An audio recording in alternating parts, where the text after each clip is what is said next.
Angela Nampeo, digital editor, NMG. I have my colleagues here, Derek Wandera, Moses Talemwa, and Tracy J. Joseph. We're having a conversation about past elections, but in particular, notable past elections.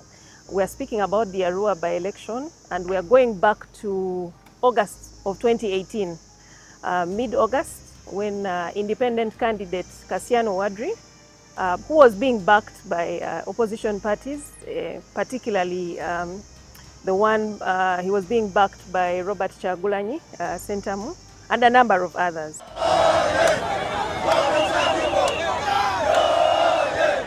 And just at the end of a rally, chaos, or at the tail end of one of the final rallies in Arua, chaos broke out. So that's what we are going to speak about.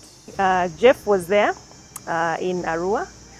So Jeff, tell us, on that August, was it evening, afternoon, what time, did things actually start to happen? Where were you? Yeah. And what was going on after that rally of Kassiano Wadri? I was on camera on that day. Yeah. I was on camera. And starting the day, it was like any other normal day, like here as we are here. Then in the evening there, we had loud bangs. Even when we are doing news in the at around midday there, we do live during midday. There were some loud things which I could hear in the headphones. I said, what is this? Is there anyone banging something? But there was some tear gas which was being fired, like in the clouds, like.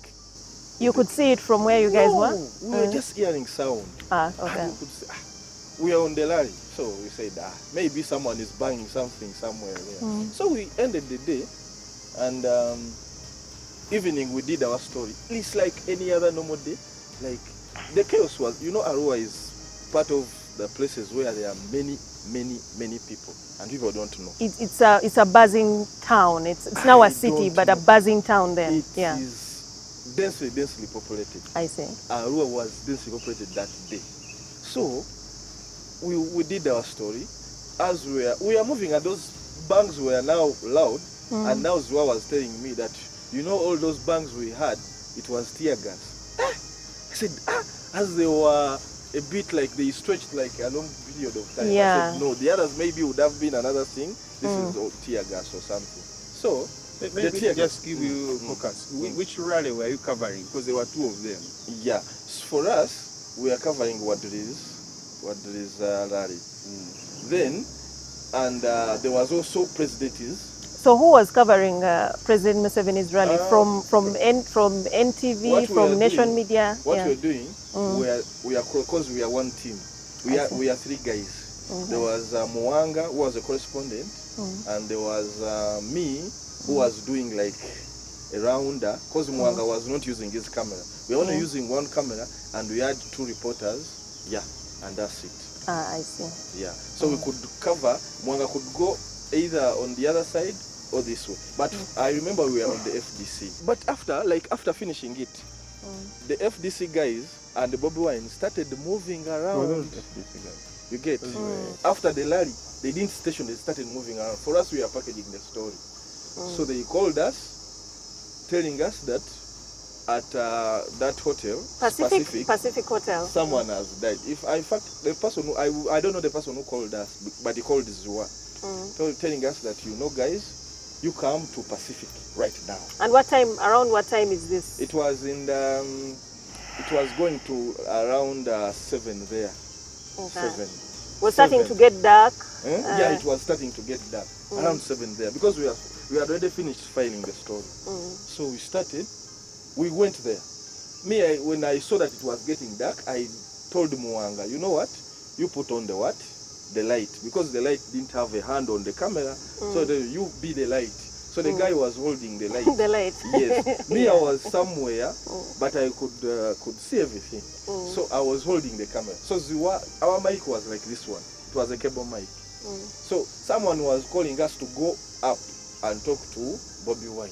In the hotel? In the hotel. He was there. So we said, let us first film here because someone has died and the thing was... Me, I told Zua, let us remain here. Because going up there, it will be like we are going to do the aftermath. So were you the only ones at the scene? Like, what was the we scene? Called, I think the person who called all the guys was also calling other media people. I saw some UBC guy. So after, we started filming. So Zua told me they want us live. So I think that's where you come in. Yeah, Moses, you wanted live. How did you hear from these guys? What did you hear? And yeah, so what did you instruct them to do? So the idea was that after they had finished their rally, they had to come up with a story and then report live from Arua.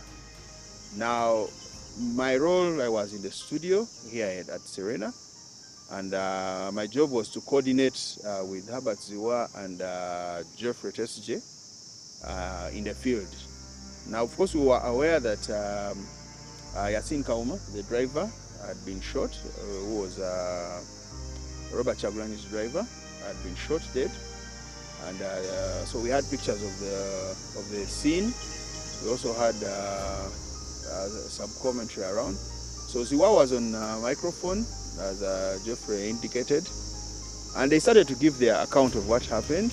They had sent their pictures earlier, so we used them as cutaways just to explain what was going on. And then in the middle of the transmission,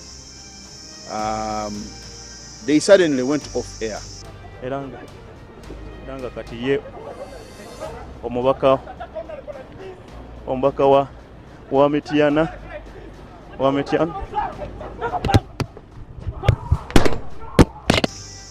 Now, we didn't know what had happened, so we ran back to the studio to try and contain the situation.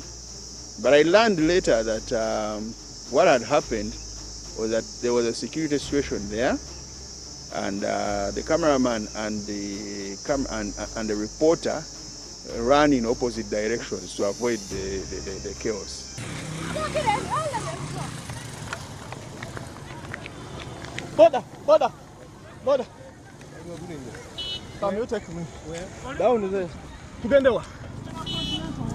Huh? Kale.